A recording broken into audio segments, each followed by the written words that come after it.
सबसे पहले सोने और एक्साइज़ ड्यूटी बढ़ाई गई है। प्रधानमंत्री ने सोने की खरीद को लेकर अपील की है, एक्साइज़ ड्यूटी में बढ़ोतरी की है। सहारा बाज़ार में काफ़ी हलचल है, लगन का सीज़न है, व्यापारियों और ग्राहकों में चिंताएँ हैं। क्या कहना चाहेंगे?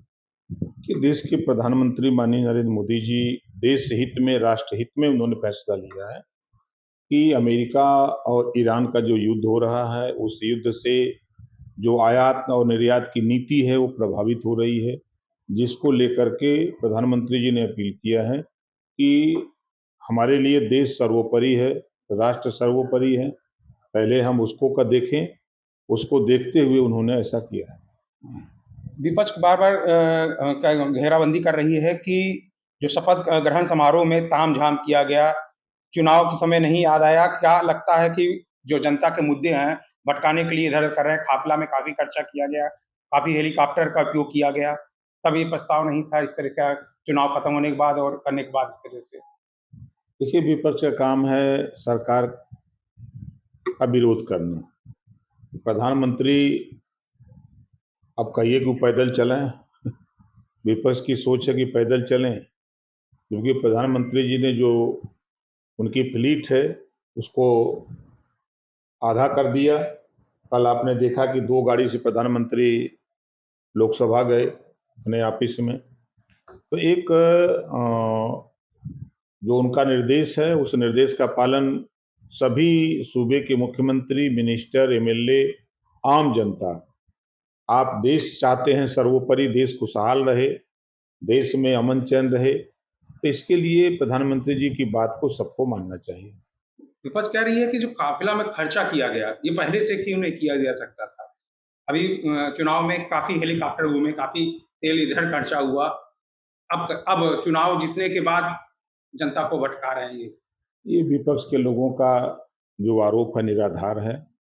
चुनाव के समय लोग पैदल जाएं, विपक्ष भी तो अपना इस्तेमाल कर रहा था।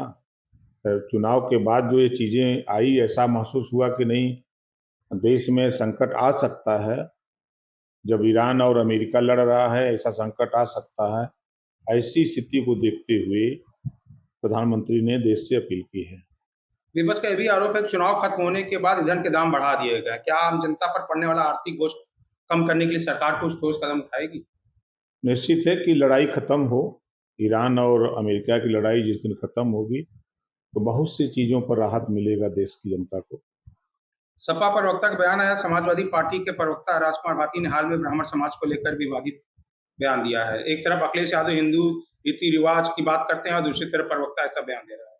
क्या है? देखिए, पहले तो हम भाटी जी के बयान की घोर निंदा करते हैं। इस देश में सबसे विद्वान कौम ब्राह्मण है। तो जो जाति व्यवस्था है उस जाति व्यवस्था में, और जहाँ तक समाजवादी पार्टी का है, समाजवादी पार्टी के नेता वो अपने नेताओं को यही सिखाते हैं कि जातियों को गाली दो। हम तो देख रहे हैं सोशल मीडिया पे कि तमाम समाजवादी पार्टी के नेता अनर्गल बयानबाजी, जैसे समाज में विद्रोह पैदा हो, द्वेष पैदा हो। एक तरफ अखिलेश जी कहते हैं कि हमको ब्राह्मण समाज हमको वोट दे, दूसरी तरफ ब्राह्मण को बता रहे हैं कि उन्हीं के नेता तुलना कर रहे हैं वेश्या से भी। ये हम इसकी निंदा करते हैं। ये समाजवादी पार्टी का कल्चर है, ये किसी के नहीं है। समाजवादी पार्टी के नेता किसी के नहीं है। ये सिर्फ समाज में नफरत फैला सकते हैं, गुंडागर्दी कर सकते हैं, तानाशाही करने की बात सिखाते हैं। ये समाजवादी पार्टी का कल्चर है। प्रतीक यादव की मौत के बाद मुलायम सिंह के प्रतीक यादव की मौत के बाद परिजन आरोप भी लगा रहे हैं और कह रहे हैं काफ़ी चोटें आई हैं। क्या कहना चाहेंगे इस पे आप? देखिए, दुखद घटना है और हम ईश्वर से प्रार्थना करेंगे कि उनको, परिवार को दुख सहने की क्षमता दे। और जहाँ तक आरोप प्रत्यारोप लग रहा है तो उसकी एक जांच के लिए एप्लीकेशन दे दें, सरकार जांच करा देगी, जो सही होगा वो सामने आ जाएगा। डीजल, पेट्रोल के दाम आज 3 रुपए महँगे हो गए हैं। ये डीजल और पेट्रोल के दाम बढ़ने का कारण ईरान और अमेरिका युद्ध है।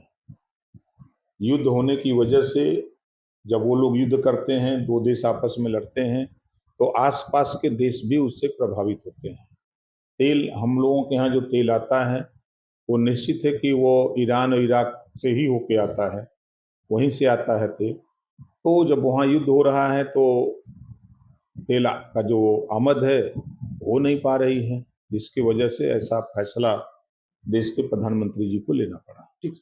आपके राज्य की खबरें, आपके शहर की खबरें सबसे पहले जानने के लिए देखते रहें अमर उजाला। चैनल को सब्सक्राइब जरूर कर लें और पाएं हर अपडेट।